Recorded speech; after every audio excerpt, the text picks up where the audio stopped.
The Honorable, the Speaker.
Member for La Hawketta, Talparo. Thank you, Madam Speaker. It is my honor to give support to this bill, planning and development bill. Now, we began this afternoon with the member for Tapakit also agreeing to support the bill, but I got an inkling from him of their side approach to debate. Now, he started by declaring his personal interests and the reason why he is willing to support the bill. Now, we heard about his personal interests. I commend him for the number of jobs that he creates in his construction firm and the work that he does. Still, that should not be the only reason to support the bill. He should support it because of the development it will bring to the country in facilitating development, planning, and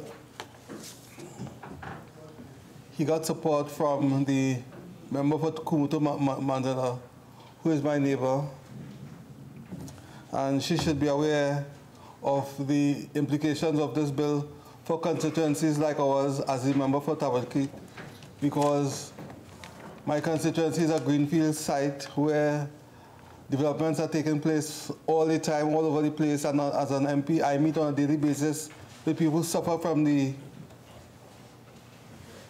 lack of planning control.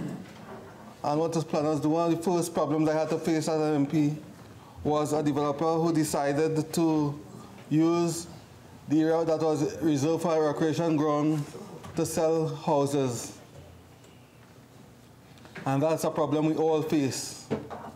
What I like about this bill is the office of the Chief Enforcement Officer, who will enforce the recommendations of the city, not city, the Chief Planning Officer. Up to last week, a constituent came to me about their neighbor in La Hawketta turning a residential property into a garage. On a personal level, let me declare my interest. I live in a community where next door to my house, someone bought the property and turned a residential property into a brothel.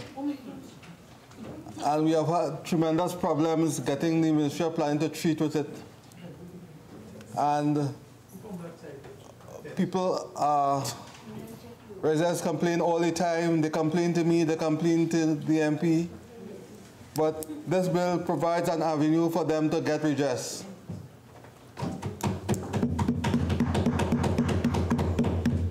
I commend the Minister of Planning for bringing this bill here. Now, member for Tabakit spoke about the fact that we've taken so long to do it, but I need to explain to him that much of the work we do as a government is cleaning up their mistakes. Things that are left undone under the People's Partnership. It is our pleasure to serve the people of Trinidad and Tobago by getting it right.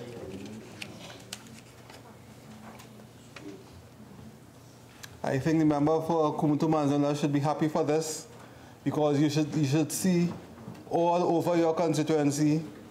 In fact, I know your constituents come to me about their water issues, which arise out of unplanned development all across my constituency and yours.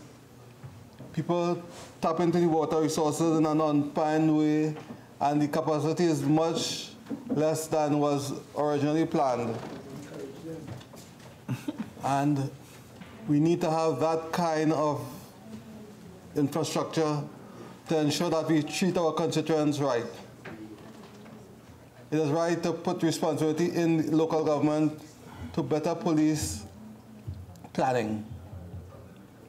With these few words, Madam Peace Speaker, I thank you very much. Member for Ruka Maroni.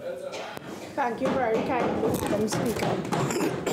Madam Speaker, before I go into the substance of my response to my colleagues on both sides who have made their, their interventions and contributions to this bill, I would like to take this opportunity to say how pleased we are on this side that our colleague from La Hoqueta Talparo has been able to contribute to this bill today. Madam Speaker, we are glad to see him continuing to mend, and we are very pleased that he was able to contribute today, and we really thank God for his continued recovery. Madam Speaker, there were some issues that were raised in the contributions of the members on the side opposite to ours in relation to the amendments that we have presented today. Let me say from the outset, Madam Speaker, that these amendments came as a result of looking at how this bill or this act could be most effectively operationalized.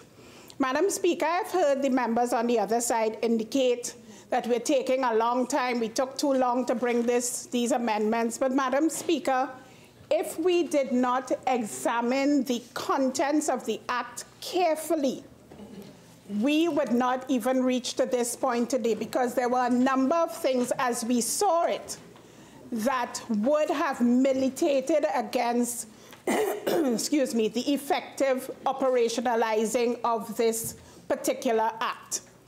Madam Speaker, at the time that we sat and worked with the member in particular for Caroni Central, and as he then was Minister of Planning and Development, there were a number of issues that we brought to the attention of the Parliament at that time. And even though we worked in the Select Committee of the Senate to ensure that several amendments were made, not all of the issues that we brought to the attention of the minister then were taken. And as a consequence of that, when we became the government of Trinidad and Tobago, we saw it necessary to re-examine this piece of legislation and ensure that the amendments that we felt were necessary to ensure that this bill, this act could actually work for the people of Trinidad and Tobago were made. And Madam Speaker, that is why we are before the House today with this bill. Madam Speaker, let me also say that for us on this side, it is passing strange that those who are in opposition to us are talking about, and if I could just repeat what was said, are talking about tin gods on pedestals of power. And I think I hope I'm quoting the member for Tabaquite correctly. Because, Madam Speaker, it was under their Minister of Planning and Development that the Eddie Hart Savannah was going to be used to construct a sporting complex without any reference to the people in the area, Madam Speaker. And if that was not a tin god operating without proper instructions, then I don't know what is, Madam Speaker. Again, Madam Speaker, we look at the situation down at the foreshore, where one developer was going to be given the opportunity to develop that area without recourse to anybody else, Madam Speaker, so that citizens had to go to court, just like citizens had to go to court in the Eddie Hart Recreation Ground area. Again, Madam Speaker, if that was not a clear example of a tin god on pedestals of power, Madam Speaker, I don't know what is. And yes, I am thankful for that term, pedestals of power, because that was a clear example of a tin god on a pedestal of power. And Madam, no, I won't. And Madam Speaker, I am totally taken aback by the member for Couva North talking about recourse with regard to the Aripo Savannah. Madam Speaker, that entire matter was ventilated right up to the Privy Council. And Madam Speaker, what was found was that the government had done what was expected of it by all the agencies, by the Town and Country Planning Agency, by the Ministry of Works and Transport, and by the Environmental Management Authority. So, Madam Speaker, why would the member for Couva North try to mislead by indicating that Aripo is being damaged? Madam Speaker, Madam Speaker, the EMA did every single thing it was supposed to do in order to ensure that it met every requirement. And the court has said that, Madam Speaker. So, Couva North, you know better than that. And, Madam Speaker, with regard to Sandals, Madam Speaker, for the umpteenth time, Sandals is not going to be built on the Ramsar site. Madam Speaker, it is the Buku Reef is the Ramsar site. Madam Speaker, I wrote it down so that I would not even make the mistake. It is the Buku Reef and it is the Bonaccord Lagoon that are Ramsar sites. So Ramsar is an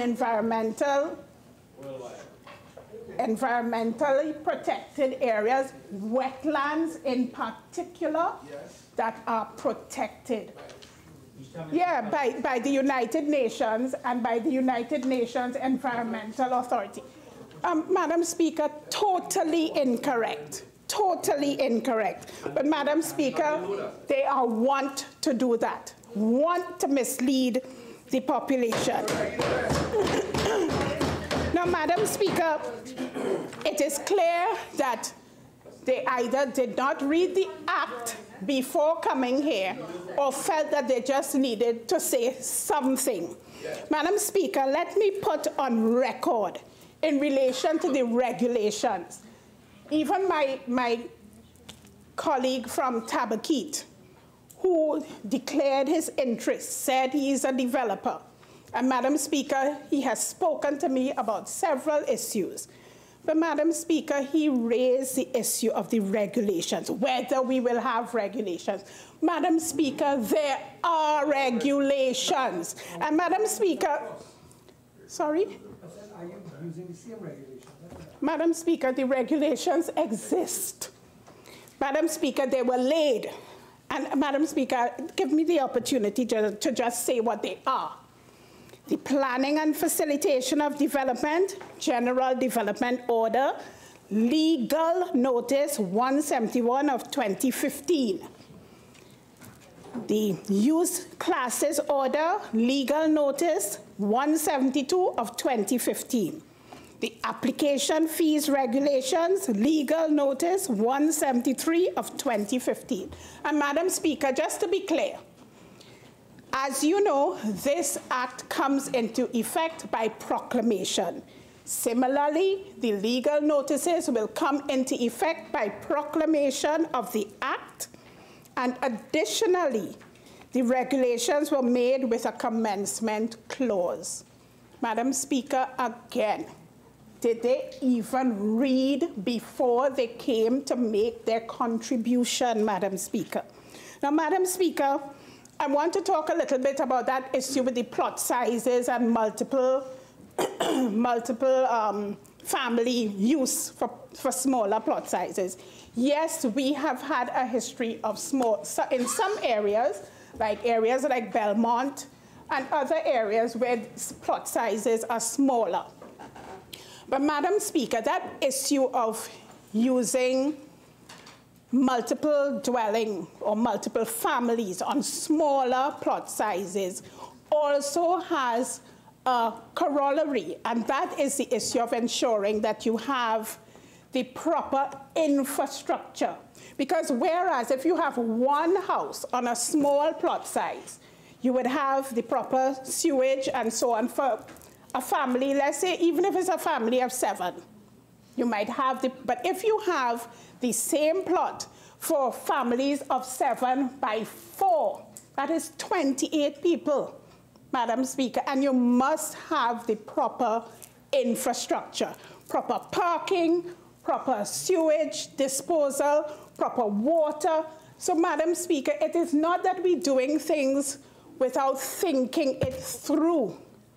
Madam Speaker, planning, particularly on a small island, has to be carefully thought through. Absolutely. And unlike what may have happened previously, this government is not going to be caught with a situation where we do not think these things through and where we do not act carefully in the interest of all the people of Trinidad and Tobago. Madam Speaker, there was some concern with regard to the cost of houses. And Madam Speaker, I found that very almost strange to hear coming from my colleagues opposite. Because you would recall, Madam Speaker, that it was under the purview of the member for Oropouche East that the attempt was made to almost exclude an entire group of people from being able to access low-cost housing. Madam Speaker, you would recall that it was the HDC under the last administration that was raising the threshold for persons to be able to access so-called low-income or middle-income, lower middle-income houses. Our colleagues on the other side raised that threshold, so a whole group of people could not access housing through the HDC. Madam Speaker, it took this government to return to a proper policy to allow what the HDC's mandate is to provide housing for lower and lower middle income homeowners. Madam Speaker, so I'm very surprised when I am hearing that we are not providing proper thresholds for people to be able to access housing. Madam Speaker, with regard to the inclusion of Talga,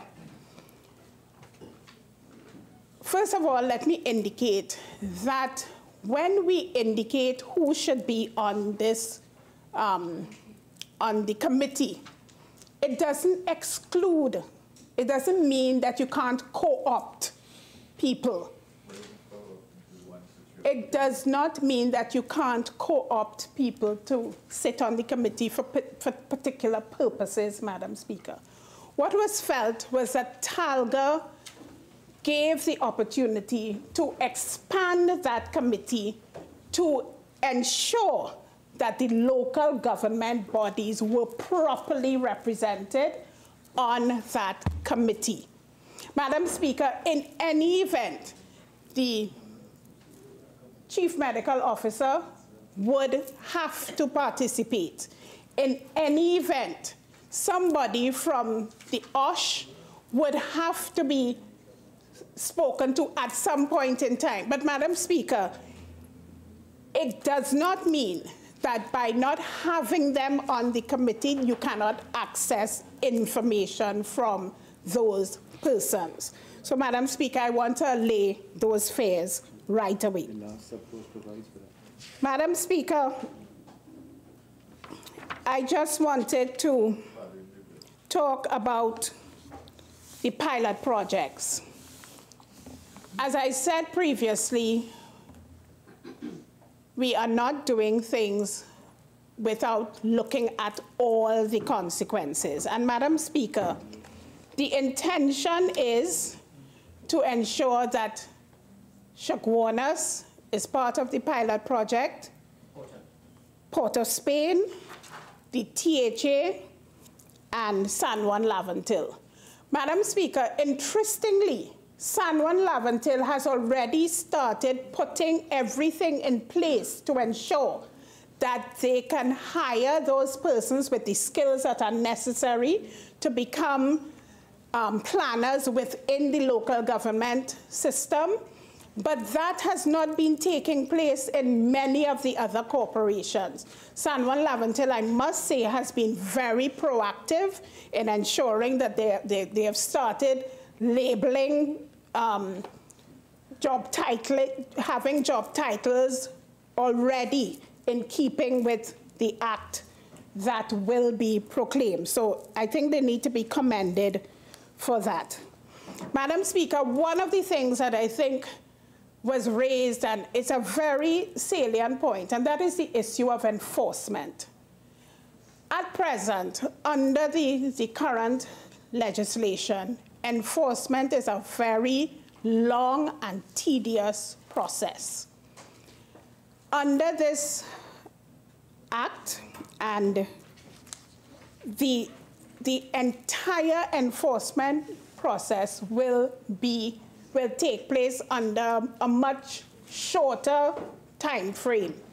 And Madam Speaker, it will also mean that illegal activity can be stopped almost immediately, whereas now there is a long drawn-out process before an enforcement can take place. Under the Act, the process is going to be much shorter, and I think that is very commendable. In addition to that, right now, enforcement officers or development control officers have to go throughout the length and breadth of Trinidad and Tobago to see if people have been acting illegally. Under this act, it will be easier. The different planning authorities will have the ability to enforce with almost immediate attention. And that, Madam Speaker, is to be commended. Madam Speaker, I think essentially those are the areas that were raised. One of the things that I just want to also bring to the attention of this House is that in relation to the contravention of enforcement mechanisms, stricter penalties will be imposed under this act. Whereas now, Madam Speaker, the town and country planning, if you are convicted under summary conviction, it is between $750 and $1,500 and $300 for each day that the offense continues. Under the Act, it will be $100,000 and up to 6 months imprisonment. And in the case of a continuing offense, a further fine of $10,000 for each day after the first day during which the offense continues. The Act also introduces penalties for bribery, and that is very, very important for us in town and country planning, because we have heard stories of persons trying to bribe people to give them planning permission, and it is clear that this needs to stop. We have had a number of reports, we have done investigations, and that will continue, Madam Speaker. Madam Speaker, I just want to indicate that the Ministry of Planning and Development has started the process of transforming the building and development permitting system in the Town and Country Planning Division, and we have 3 projects that are moving in this direction, and those are the online one-stop shop for planning and building permits, the conversion of the historic development application files and map records into a digital format, and the improvement of service delivery at the Town and Country Planning Division.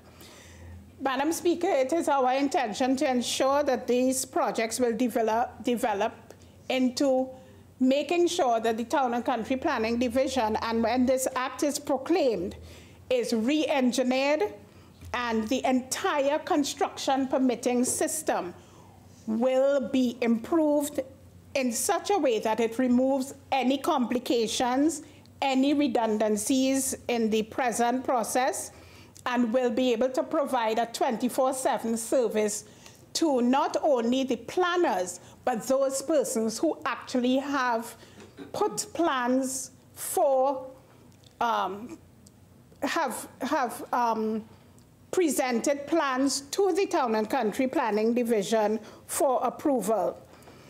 Madam Speaker, it is clear that when this bill is approved and when this act is proclaimed in its complete way, that there will be an improved system for town and country planning. I want to say that this has not been an overnight process. It has been a process that has taken many iterations.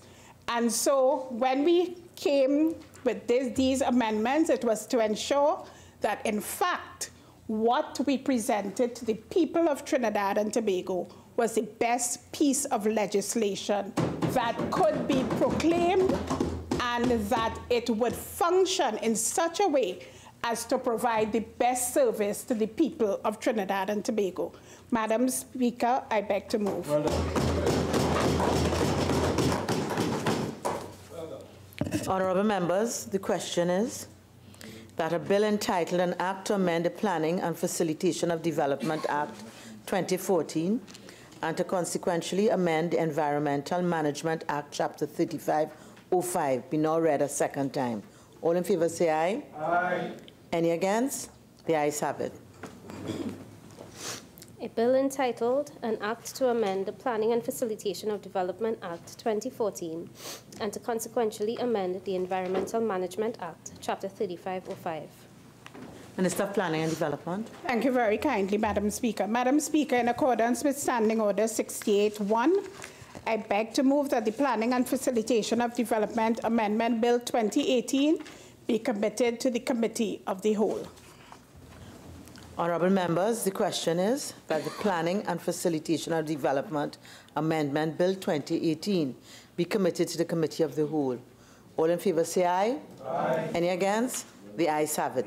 This House will now go into the Committee of the Whole to consider the bill clause by clause.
Clauses 1 to 4. The question is that clauses 1 to 4 stand part of the bill. The question is that clauses 1 to 4 now stand part of the bill. Those in favor say aye. Aye. Those against say no. I think the ayes have it. Clauses 1 to 4 now stand part of the bill. Clause 5. The question is that clause 5 stand part of the bill. Minister of Planning and Development. Thank you very kindly, Madam Speaker. Madam Speaker, we have an amendment to the clause 5 that is before us. Madam Speaker, the amendment has been circulated. I don't know if you need me to go through the amendment. I don't know if there are any questions on the amendment. Yes, To the Minister, could you just clarify what was the cause for this amendment, please?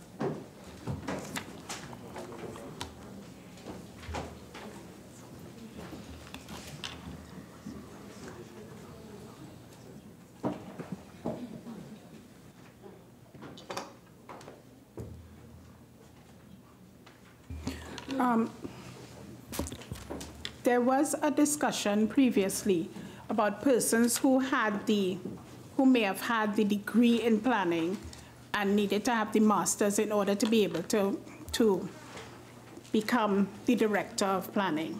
What we sought to do is to make sure that even if you had a degree in a different field, you had to have a master's in planning so that we would cover a broader spectrum of people to be able to apply for the position of Director of Town and Country. In addition to that, we wanted to ensure that the degrees were accredited by the Trinidad and Tobago Accreditation Council. So, Madam Speaker, it is to ensure that there is a broader group of people who can be looked at for the position of Director of Planning. Thank you. Member for Carney. Yeah,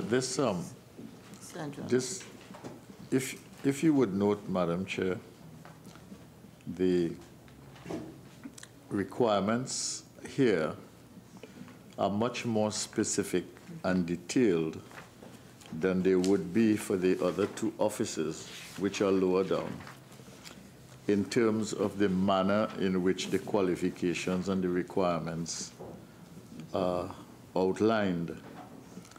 And I don't want to argue about this, but I just want to say clearly that it seems an anomaly to me that you would outline the requirements for the Chief Building Officer and the Chief Enforcement Officer in a certain way, but that for this specific issue of the Director of Planning, you would have this elaborate requirement, including accredited status, accredited Council of Trinidad, Accreditation Council of Trinidad and Tobago, etc.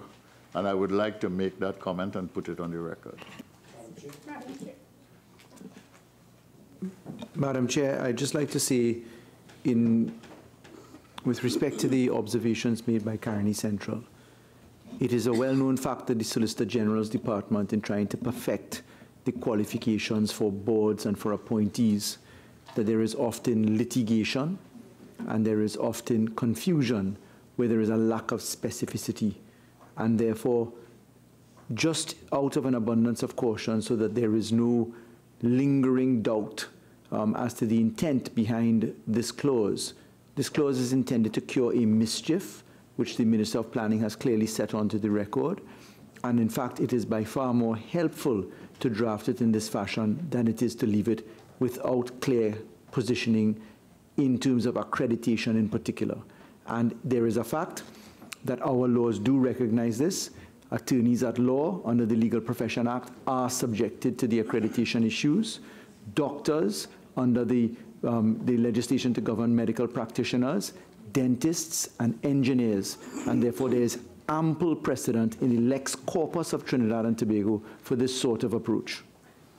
Minister of Planning and Development. Yeah. Thank you very much, Madam Chairman. The Attorney General has spoken to the issue of the other professions already having the need to be accredited. So there was no need to put it here. But, Madam Speaker, two things that we tried to do in the Act itself, it is very clear and it is very specific what the qualifications need to be for all the positions. With regard specifically to the Director of the National Planning Authority, this is the highest post in this establishment. As a consequence of that, we had to be very specific about the post and the accreditation. And may I say that, as the member for Caroni Central well knows, this bill has an accompanying bill, which is the Urban and Regional Planners Bill that will be coming. And the member for Caroni Central was part and parcel of the drafting of that. And he knows that there is a need to be very specific as it relates to the Director of Planning. The question is that Clause 5 be amended as circulated. Those in favor say aye. Aye. Those against say no. I think the ayes have it. The question is that Clause 5 as amended now stand part of the bill. Those in favor say aye. Aye. Those against say no. I think the ayes have it. Clause 5 as amended now stands part of the bill. Clauses 6 to 8. The question is that clauses 6 to 8 now stand part of the bill. Minister of Planning and Development. Whip. The question is that clauses 6 to 8 now stand part of the bill. Those in favor say aye. Aye. Those against say no. I think the ayes have it. Clauses 6 to 8 now stand part of the bill. Clause 9. The question is that clause 9 stand part of the bill. Minister of Planning and Development. Thank you very kindly, Madam Chairman, sorry. Madam Chairman, with regard to this in particular, I alluded to it in my explanation of the amendment to Clause 5, which is that there is an existing governing body of planners. However, in the bill that will be coming to the House, there is specific reference to urban and regional planners. And as a consequence of that, we felt it was necessary to put this in these amendments rather than having to come again after we pass that specific piece of legislation. So we have put it in at this point. May I also speak to the deletion of the simple development application? Madam Speaker, in the bill, in the Act itself, there was a definition of simple application. And we felt it necessary to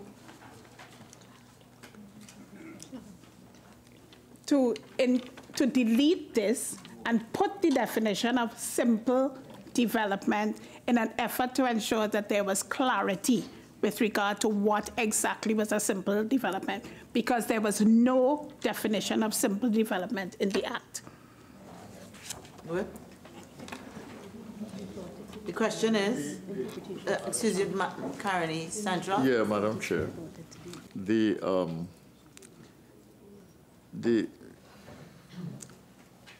change on simple development is neither here nor there. It moves it from one place to the other. And I do not object on those grounds. I don't see why it was necessary. The problem I have here, though, is with this issue of the urban and the words, the Trinidad and Tobago Council for Urban and Regional Planners, which is now being sort of the circumscription within which the Director of Planning would come from. And I would rather that this matter be settled in the bill that is to come, rather than have a situation here in which the chief planning officer, the director of planning, is hemmed into this bill, which has not yet come to the House, Madam Speaker. So it is not law. Although the commission exists, it is not law in Trinidad and Tobago, and therefore we are anticipating and putting into this law on the basis of a law that we intend to pass. And for that reason, I have a very strong objection to its inclusion here. Attorney General. Madam Chair. Thank you for allowing me. Madam Chair, the reference to the professional governing body is in fact elsewhere in the Act. So I can't understand the submission of the honourable member, because this Act was intended to articulate with that body and is specifically referenced in this Act. So to say that it is anticipatory now is to say that it was anticipatory in 2014 when we passed the Act. So respectfully, I can find no sense of logic in the submission coming opposite. It is not anticipatory to say that the reference is something to be frowned upon. And it is a clear anchor from the existing provisions of the Act, which the honourable member was not only the minister in charge of, but took to cabinet to proclaim in part. Member for Carney East. I'm surprised to hear the Attorney General speaking about the issue of anticipation, but right at his left-hand side, the leader of government business just mentioned that that bill has not come yet, but she's bringing it, the member is bringing it here to fill the role of what is supposed to come. So when my colleague mentioned that you're anticipating an issue when it is not there, and which he was unhappy with, I echo his sentiments about our unhappiness, Attorney General. Okay, member, Sorry. just now, let me just say, Carney Central. Yeah, you know,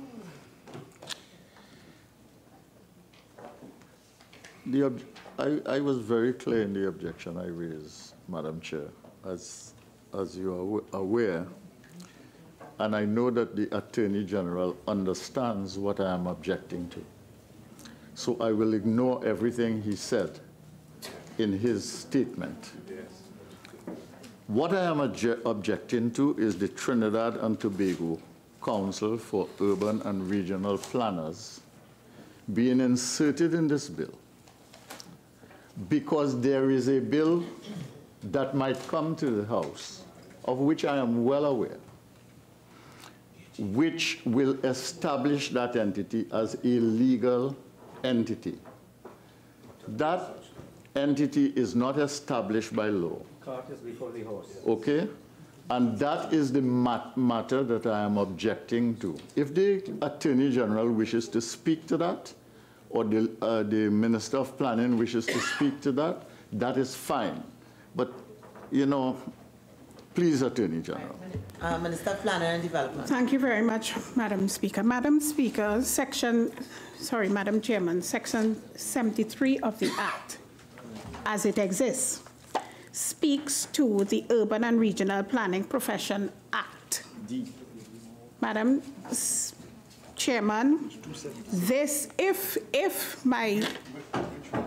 the Act at Section 73 speaks to the Urban and Regional Planning Profession and Act, an act which does not exist. So if my friend's argument is that we are speaking about something that does not exist, and so we should not include it, then, Madam Speaker, it should not have been included from the outset. Precisely. And that was in 2014.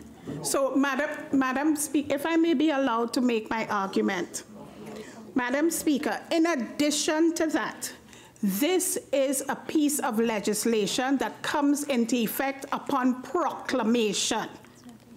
So it is not enforced, Madam Speaker. In addition to that, under the rubric professional governing body, we talk about the architects, professional governing body, we talk about the engineers, we talk about the land surveyors, and Madam Speaker, in the very act that was referenced in the act that my friend passed in the Parliament, he talked about the Urban and Regional Planning Profession Act, and in that act, that is an act that we will be bringing to the Parliament, and that act talks about the specific council which these urban and regional planners would have to be accredited by, and would form the professional governing body.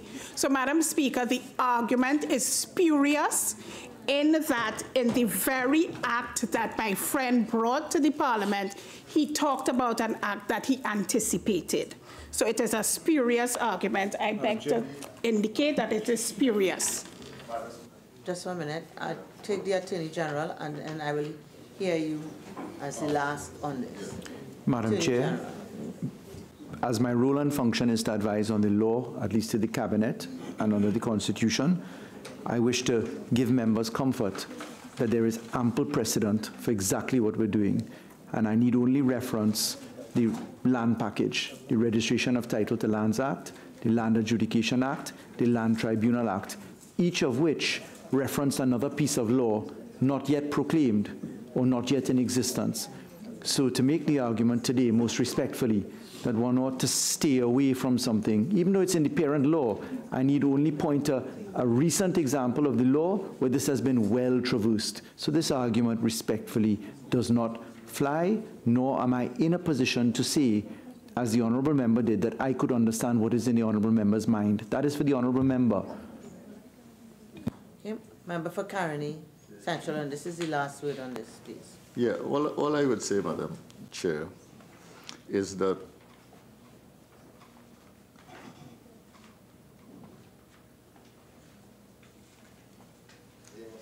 I did not find it in the parent legislation, which I was looking for to see, but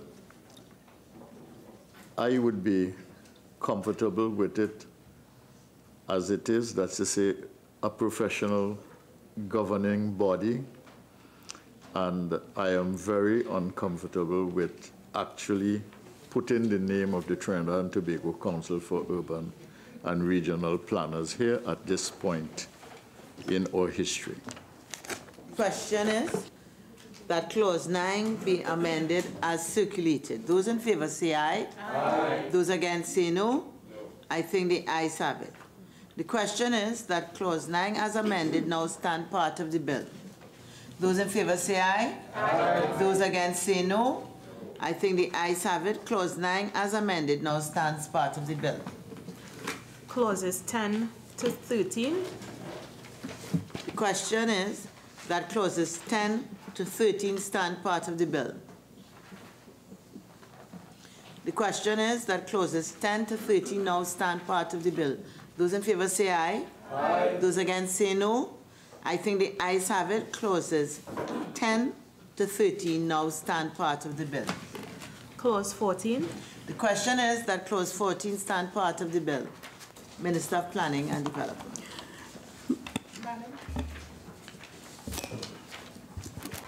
Thank you very much, Madam.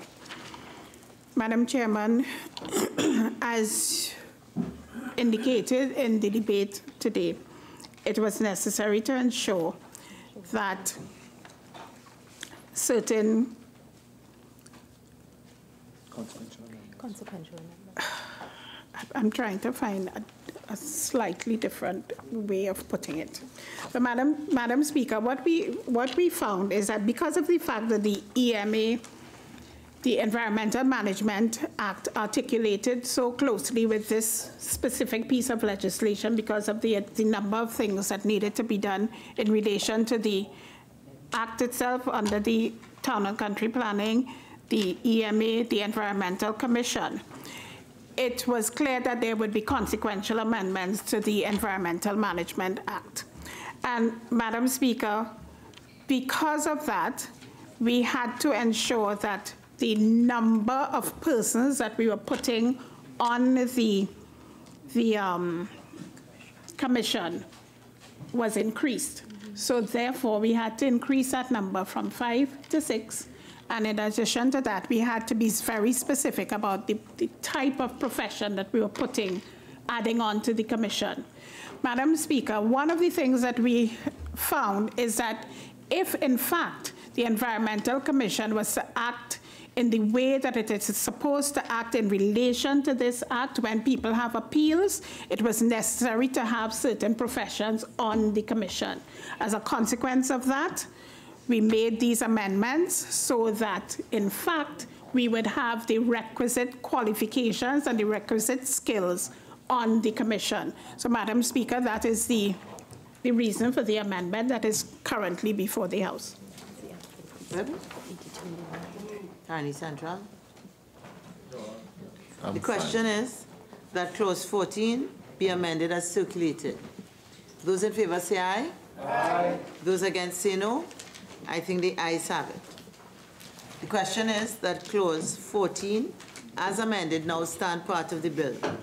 Those in favor say aye. Aye. Those against say no. I think the ayes have it. Clause 14 as amended now stands part of the bill. Honourable members, the question is that the bill as amended be now reported to the House. Those in favor say aye. Aye. Those against say no. I think the ayes have it. This House will now receive.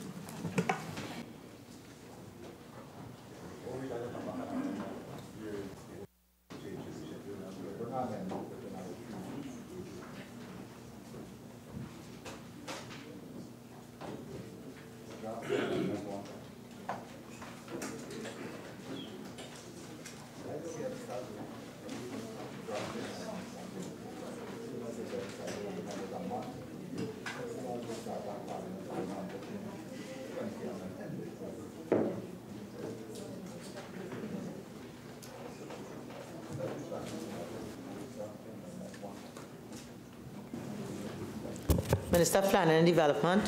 Thank you very kindly, Madam Speaker. Madam Speaker, I wish to report that the Planning and Facilitation of Development Amendment Bill 2018 was considered in Committee of the Whole and approved with amendments. I now beg to move that the House agree with the committee's report. Honourable members, the question is that this House agree with the committee's report on the Planning and Facilitation of Development Amendment Bill 2018. All in favour say aye. Aye. Any against? The ayes have it. Minister of Planning and Development. Thank you, Madam Speaker. Madam Speaker, I beg to move that a bill entitled An Act to Amend the Planning and Facilitation of Development Act 2014 and to consequentially amend the Environmental Management Act, Chapter 3505, be forthwith read a third time and passed. Honourable members, the question is that a bill entitled An Act to Amend the Planning and Facilitation of Development Act 2014 and to consequentially amend the Environmental Management Act, Chapter 3505, be forthwith read a third time and passed. All in favour say aye. Aye. Any against? The ayes have it. A bill entitled An Act to Amend the Planning and Facilitation of Development Act 2014 and to consequentially amend the Environmental Management Act, Chapter 3505. Honourable members, we'll now revert to a matter that was previously deferred. Introduction of bills. The Finance Bill 2018 in the name of the Minister of Finance. Leader of the House. Thank you very much, Madam Speaker. Madam Speaker, in accordance with Standing Order 64-1B, I beg to move that the next stage of, that the next stage of the Finance Bill 2018 be taken on Wednesday, December 12th, 2018. Honourable members, the question is that the next stage of the Finance Bill 2018 be read on Wednesday, December 12th, 2018. All in favor say aye. Aye. Any against? The ayes have it. Leader of the House. Madam Speaker, I beg to move that this House to now adjourn to Wednesday, the 12th of December at 1:30 p.m.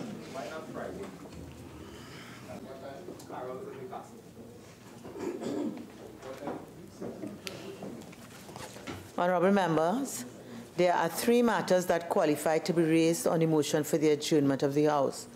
I've been advised that 2 shall be proceeded with today. I now call upon the member for Oropouche East. Thank you very much, Madam Speaker. Madam Speaker, it's a long time I haven't had this, this type of matter. 10 minutes, I believe it is. Thank you. Madam Speaker, the matter before us this evening for the motion, the matter on the adjournment, relates to, and I just read it for the record, the casual and ineffective response by the government to the escalating incidents and severity of flooding in South Trinidad and the lack of any cogent plan for flood mitigation and prevention in the southern prone flood areas. Madam Speaker, as members and the national community would be aware, for the second time in 2 years, persons in my constituency, the constituency of Oropouche West, Siparia, Naparima, Faizabad, for the second time in 2 years, the deals with the south area, but in Caroni and other places as well, experience a most horrible and traumatic event in the aftermath of the October 19th or thereabout flooding. In just 30 seconds, I would indicate to you, Madam Speaker, to the national community, to the minister, is that I do not want to carry on about the emotion of flooding and the inconvenience and the trauma. Many of us have spent hours and days and sometimes weeks in flood waters. You cannot begin to understand the gravity of the problem unless you yourself live in a house that is flood away. And I really believe that no one here, unless I'm mistaken, would have been in that situation where you are lying down on a bed and then the water is 2 feet below the bed, flood waters with all the reptiles and disease and the water that will carry all of that in it.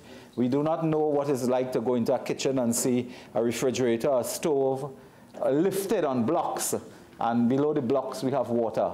We may not know what it's like to see a family and go into the flood waters with our boots, sometimes without our boots, to deliver dry food, to deliver, emergency supplies in some cases. So I don't want to go into that. I think that the pictures, the dramatization, the media have done a lot of that, and I don't want to do that. Minister, the matter relates to the response of the government. Now, when we raise matters of flooding, we are often told, and I'm praying that we are not told today, we have had unusual rainfall. Now, every time it floods, the rainfall is unusual. We have had situations, people building in low-lying areas, planning permission they don't have, they're breaking the law, people throwing fridge and stove in the river. We know all of that. And that has been going on, I put it to you, since 1962 or before. Many of those problems. Yes, government will continue to play a role to uphold the law to ensure that that doesn't happen. But Minister, I want to tell you that part of me really, I do feel a little sorry for you. Because in the 2 years you have been in office, you have been plagued by problems with a sea bridge. You have been plagued with problems with flooding. You have been plagued with problems with the transport infrastructure. You have been plagued with problems with pothole on the road. You're just unlucky that way. I think somebody stole a bus as well, as you as Minister of Transport. My heart goes out to you. I think this is just something like luck. When I meet in the corridor at you, I might suggest what you can do about that. But Madam Speaker, the matter before us is really what we're going to do about flooding. And Minister, let me say in the beginning that your solution to this must be short-term and long-term. I've heard you spoke about the CUREP drainage plan for that project. I heard you about Port of Spain. I heard several things from you that you at least recognize that there's a serious problem, as there has always been that problem. Telling us that we had unusual rainfall don't help, because Next year, we could have unusual rainfall. So you have to tell us whether unusual rainfall is a one-off situation. If it happens next year, I've drafted a few lines for you, if you could take it from me and put it on the answer today, to indicate to the national community that recognizing the flooding problem that took place this year, I pledge that by the work I'm going to do as Minister of Works, this flooding problem will not happen next year, regardless of the level of rainfall, by your good works. You can tell us. Now, a minister cannot prevent rain from falling. Let's be very clear. There's a point in which a minister may not even prevent flooding. We know that if you have excessive rainfall, you'll have a few inches of water in the road, the box drain would flood up and so on. But minister, surely you have a duty, a very strong duty to ensure that what happened this year will not happen next year. All right? And while I appreciate you're coming out there, albeit I believe the national community is always concerned with the quickness of response and the responsiveness of government. Not every government responds the same way. Not every minister responds the same way. You're in a cabinet with about 25 of you. Not everybody have the same style. Cabinet ministers have their style and so on. It's not everybody will be on the scene one time, you know, as some do. But your job, Mr. Minister, and I put it to you quickly because we don't have much time here. I'm not sure that your job is to hand out plastic bucket and mop. I'm not sure your job is to tote mattress into people's house and come back and that type of thing. That is a good job. That is for volunteers, local government representatives, activists, NGOs, and so on. And some of us, because we don't have executive authority, some of us will do that. We carry no executive authority. So, and I'm not sure the Minister of Works is defined by giving out plastic bucket and mop. You, Minister, you are defined by your program, what you put in place. And quickly I would tell you, I had an opportunity to be Minister of the Environment for a short time before my friend from Shogunas was huffed that too. But he's my great friend, so we share a lot. And one night Parliament finished 12 o'clock in the night. An official from the AMA called me and tell me they want me come on a beach 6 o'clock in the morning to pick up garbage. Now, I will not tell you the unparliamentary language I used, but the point I was making to the agency under me is my job wasn't to pick up garbage. It was to ensure that we put policy program in place so that all the garbage will be picked up. And we did that with CPEP Marine, where in 1 year, we picked up 50,000 tons of debris, plastic, and so on. So your job really is to put the program in place and to fight at the level of Cabinet and the Ministry of Finance for the resources that you need to conduct the works.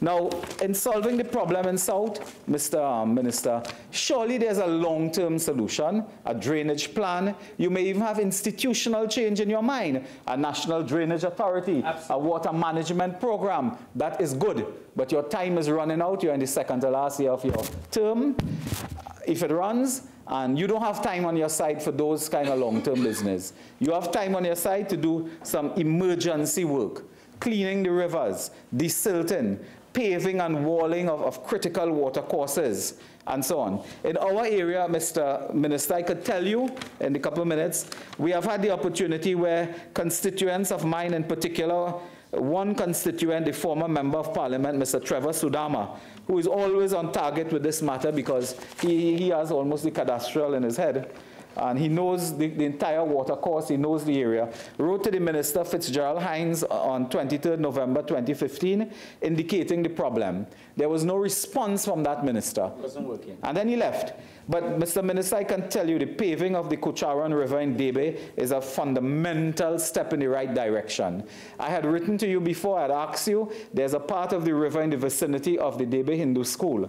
If that is just cleared, not even paved, if it is cleared alone, that will prevent the Debe Hindu School from flooding. And every year it rains, every year the Debe Hindu School flood. And every year the children stay home. That is a simple thing. It will not require a lot of resources. That one we put to you, the Kucharan River, Debe. There are several rivers and water courses in the area. As you know, the country swings from east to west. and the rivers come from the Barrackpore area into Pinal Debe and then out to the Mosquito Creek. So we have several rivers there in the Mohis Road area, in the SS Arian Road in the vicinity of Big Apple there, a big river. We have as well the Gandhi Village area, the Kucharan River. If those rivers at different points are just cleared and work done in those areas, you will be shocked that you will not have flooding. In the few minutes I have left, Madam Speaker, how much? 5? 1, yeah.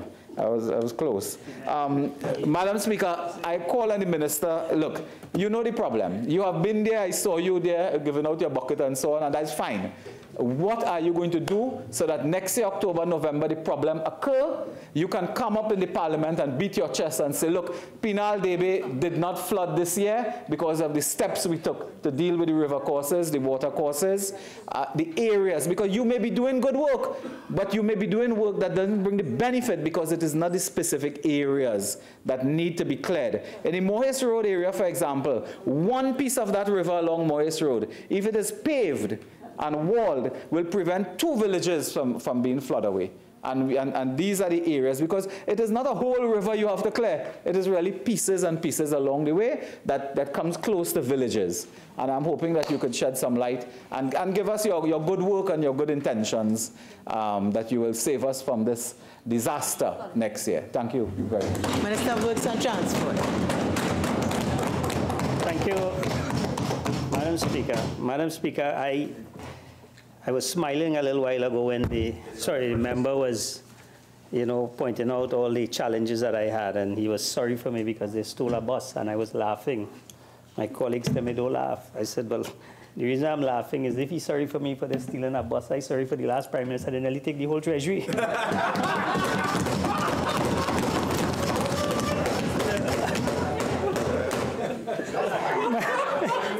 That was just to bring a little...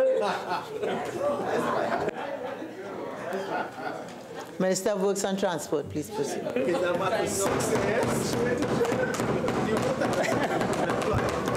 Madam Speaker, based on the motion before us today, which seeks to establish whether the casual, ineffective response by the government to escalate the escalating incidents of severe flooding in the South Trinidad and the lack of any coherent plan for the government for the flooding mitigation and prevention of sudden flood-prone areas. I take this opportunity, Madam Speaker, to once again respond to the Honourable House on this matter. Madam Speaker, the Honourable Member quite correctly spoke about coming and talk about the amount of rainfall and he didn't want to hear about those things.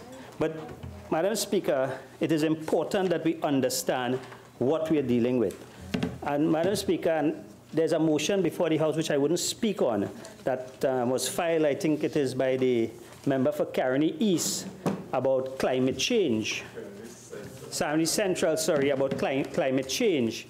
And I think the fact that a member could file a motion on climate change, it shows how important climate change is and the effect that climate change is having on us as a country, as an island, and is one of the main reasons why we have been having so much flooding. And if I could just quote the Secretary General of the United Nations, Mr. Ban Ki-moon at the time, who stated that climate change will define the issues of our era. Madam Speaker, just to give you an indication of what we dealt with in November in terms of the rainfall, because I keep saying that flooding has to do with the volume of rain and the capacity of our watercourses.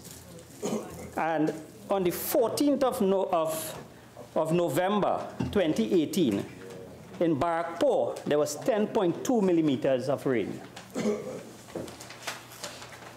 In the wettest month of the year, you normally will get 266 millimeters of rainfall per month.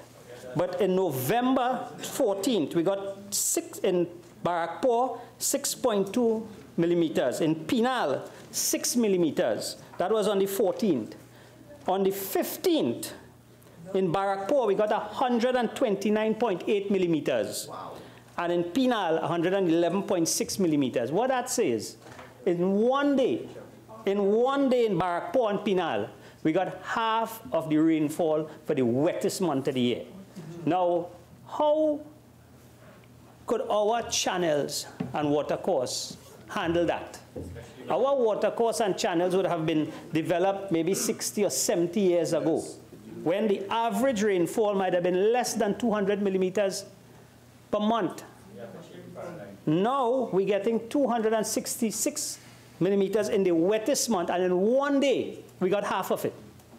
In one day. And I agree there are measures that has to be taken, but as the honorable senator said, honorable member said, there are short-term, medium-term, and long-term. And we are looking at the short-term, medium, and long-term. What the ministry did in the last year, Madam Speaker, in the southern area in Trinidad, which includes the member for Oropouche East area, there were 57 projects put up that came to Parliament and was approved by the Cabinet for the silting rivers and watercourses in San Fernando. That 57 projects were completed. And I have a list here that I can circulate, 100% completed. The engineer in charge of the southern area asked for 10 additional projects. They were granted the 10. And 100% completed. All the rivers that the honorable member spoke about were completed. So cleaning of the rivers, yes, that have to be done. But the bottom line is the capacity of the water. The New Cut Channel. We keep hearing about a New Cut Channel, and me as minister went in, was asked, so how new this is? This is 60-odd years old. This outlives its usefulness now. So we are looking at the long term, where we have to look at new channels. We have to look in terms of areas where we can pond the water.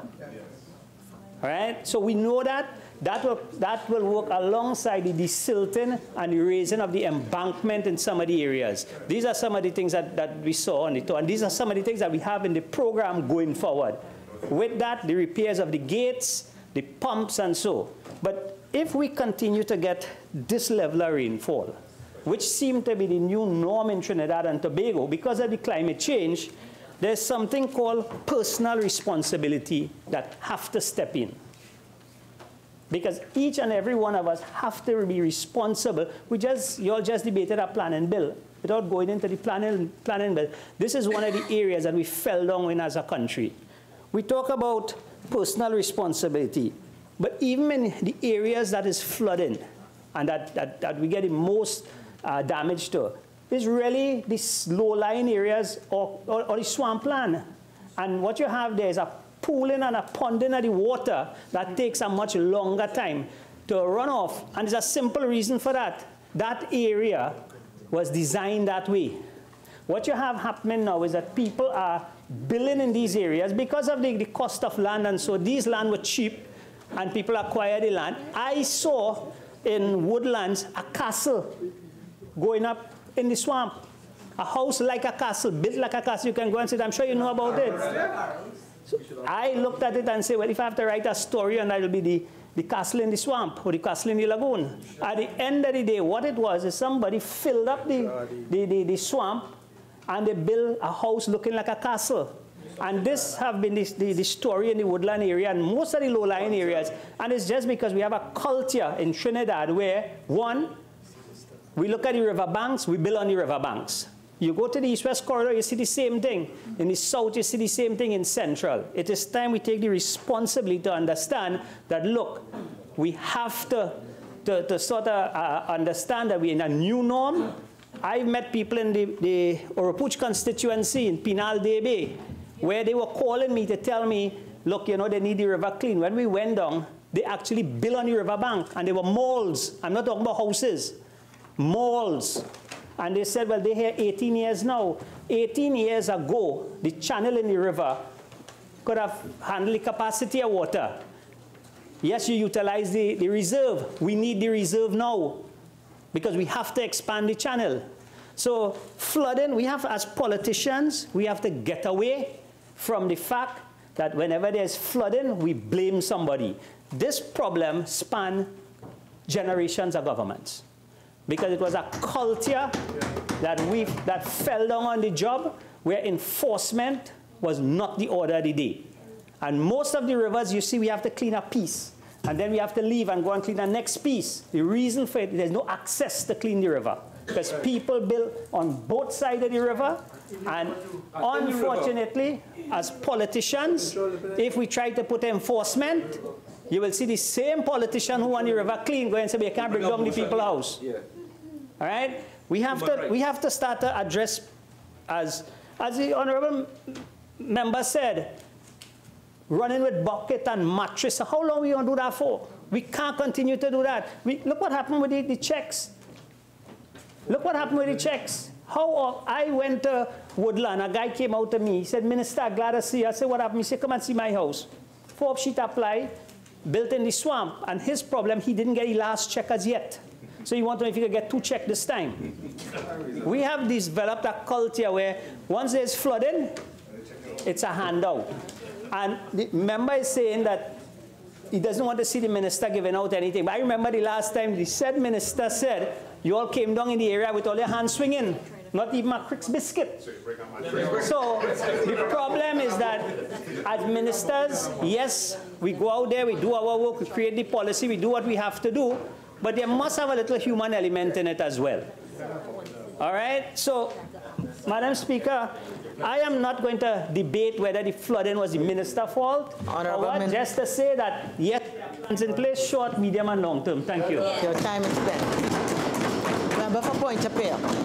Thank you, Madam Speaker. Madam Speaker, I filed this motion on behalf of hundreds of my constituents who worked at Petrotrin, and let me just read out the motion.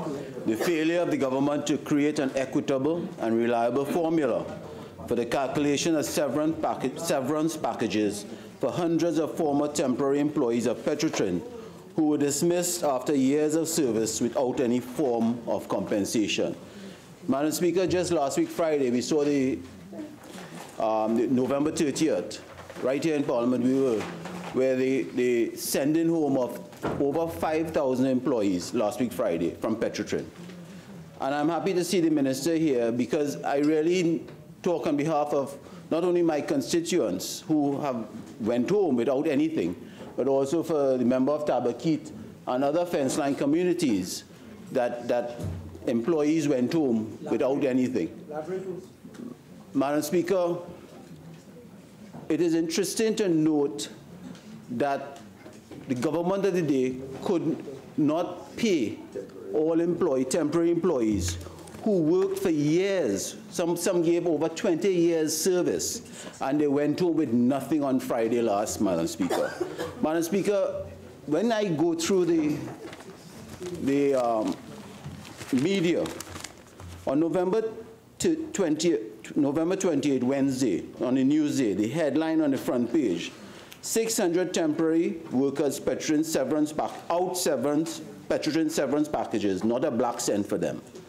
Madam Speaker, since 30th of August, when the government of the day started to announce the closure of Petrotrin, and I want to read some articles into the Hansard, Madam Speaker.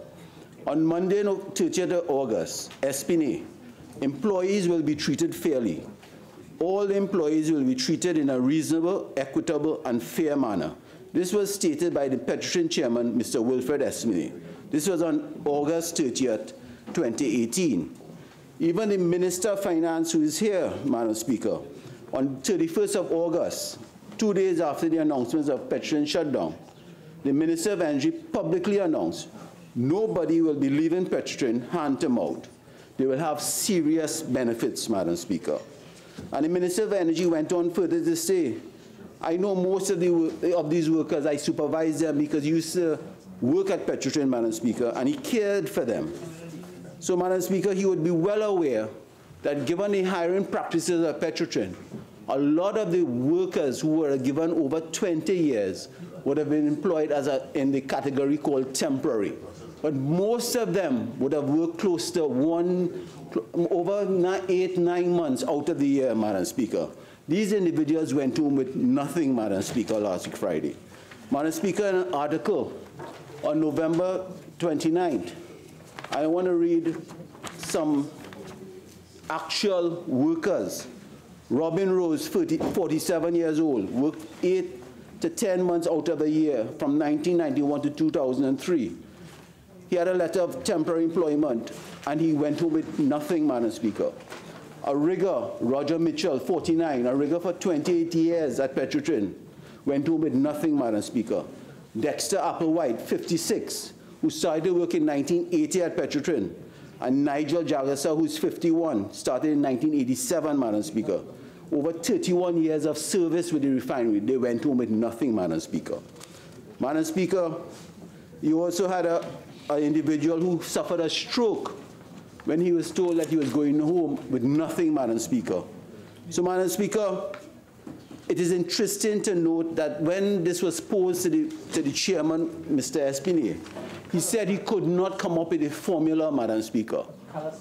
A formula, but he was able to shut down an entire organization who had billions of dollars in this country, generated millions, billions for this country, and he could not come up with a formula of trying to be fair to the people and the workers of Petrotrin, Madam Speaker. That is pure callousness on their part, Madam Speaker. Madam Speaker, when you look at a single mother, Gabriela Martin, who gave 16 years service in the administrative department, she was classified as temporary, went home with nothing, Madam Speaker. So I really hope that this evening the minister could come here and really find a formula to be able to give the temporary workers who gave years of service to Petrotrin something to go home for this Christmas season, Madam Speaker. Madam Speaker, because they promised each and every worker of Petrotrin that they would be paid something, and they would be paid handsomely, Madam Speaker. And that is far from the truth as we speak here today. Madam Speaker, there's an anomaly. Some individuals who in the past 5 years, who were temporary, got something to go home. Some who were temporary for over 20 years, I know individual, and became permanent in the last 5 years, only got compensation for the last 5 years when they were considered as permanent. For the 20 years before, they got nothing, Madam Speaker. So, Madam Speaker, what would I have done? There is something called a TD4 slip. Because maybe the record keeping at Petrotrin is poor. And you would have been able to go back to those TD4 slips for the years, because it would have given you the amount of weeks they would have worked per year. And based on that formula, maybe you could have treated these temporary workers with some equity, Madam Speaker. So there is a formula you can come up with, because you cannot tell me you can close down a $1 billion empire and cannot come up with a formula, Madam Speaker. So I really hope that this Minister of Energy could really come and give some clarity and hope to the temporary workers who were sent home on last week Friday with nothing to feed their families, Madam Speaker. So, Madam Speaker, I will give way to the Minister now to tell this population what they are doing for the hundreds of temporary workers that were sent home last Friday with nothing to feed their families. Thank you, Madam. Minister of Energy and Energy Industries. Thank you very much, Madam Speaker. Madam Speaker, the rationale for the cessation of operations of Petrotrin has been clearly articulated by this administration. The company had reached to a point where it was severely hemorrhaging and would require substantial infusion of capital simply to maintain the status quo. With annual losses of $2 billion, this was clearly unacceptable. The mismanagement of capital projects and the lack of adequate commercial judgment destroyed value to the point of insolvency. We looked at all options and we came up with a redefinition of the oil sector, the state oil sector in Trinidad and Tobago. We formed 4 new companies: Heritage, Exploration and Production, Paria Fuel and Trading, Garacara, Trinidad Petroleum Holding, and of course Petrotrin, which would have been the legacy company to to take care of legacy issues, including employees' pension and outstanding legal matters. We are not shutting down the energy sector. We are remodeling it to suit the modern environment. Exploration and production will continue to be the lifeblood for the energy sector. All permanent employees who pay the termination package consistent with the collective agreement between Petrotrin and the OWTU. It is important to note, Madam Speaker, that the termination benefit defined in the collective agreement was an enhancement of almost 75% of the statutory level defined in the Retrenchment and Severance Benefit Act. Additionally, the collective agreement does not make provision for cessations of operation. I'm looking for Cuba South. But refers to redundancy and retrenchment. However, in the spirit of reducing the impact to those affected, it was decided to apply these terms to the cessation of operations. That in itself is a major concession. It involved the payment of $2.7 billion, money that Petrotrin doesn't have, money that the state doesn't have, money that the Exchequer doesn't have, money that the Minister of Finance doesn't have. This $2.7 billion included termination payments, back pay, outstanding vacation leave, and process promotion.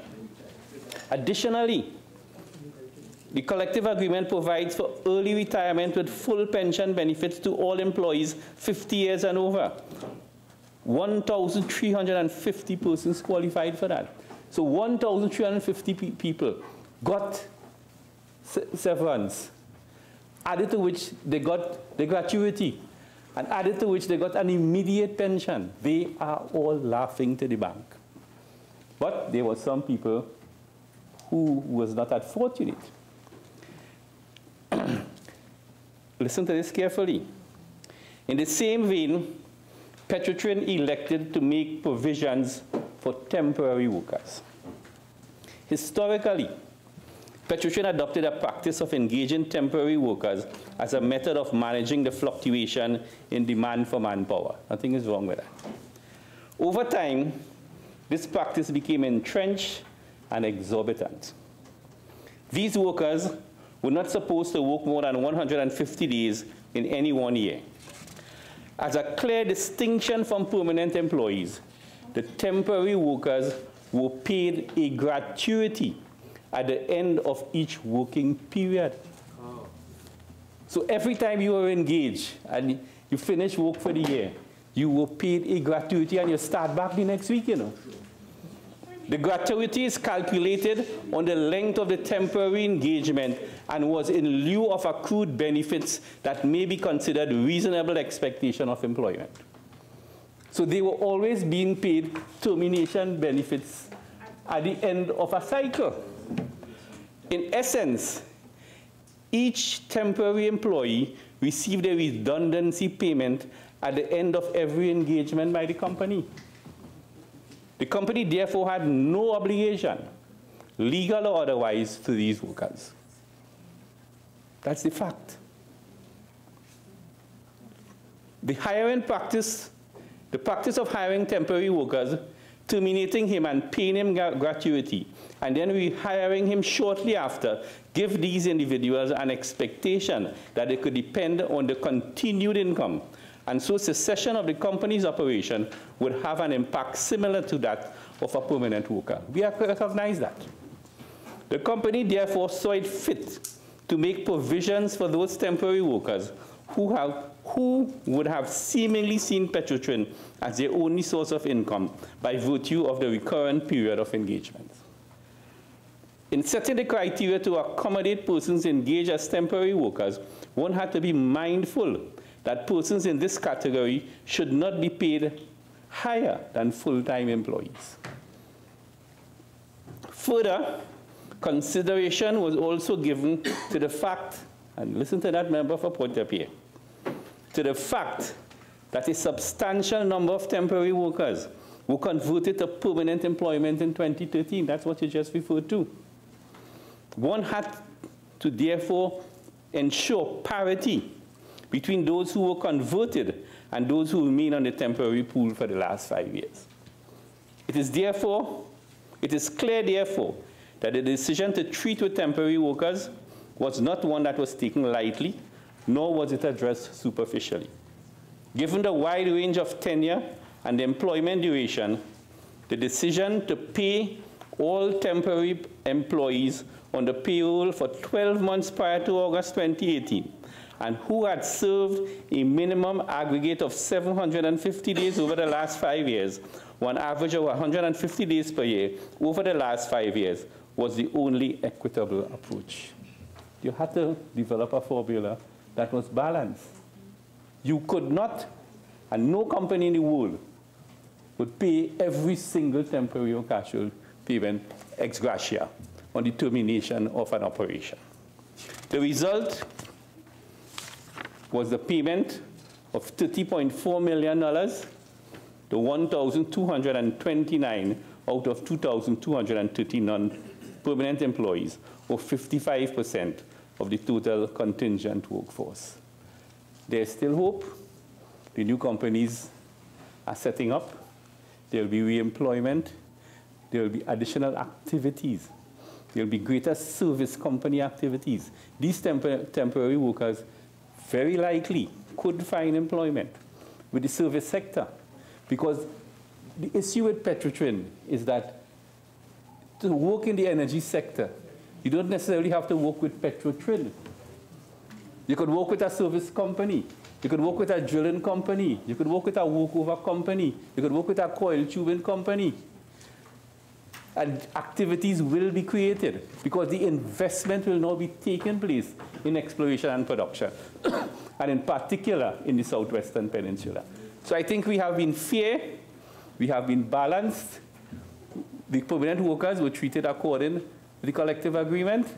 The temporary workers, while they were not entitled to anything, we made a significant overture to them, where 55% of them got a substantial benefit. Okay, so with that said, Madam Speaker, I thank you.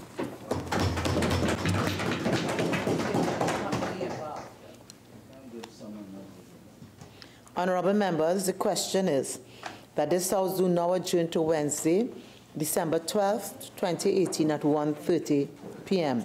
All in favor say aye. Aye. Any against? The ayes have it.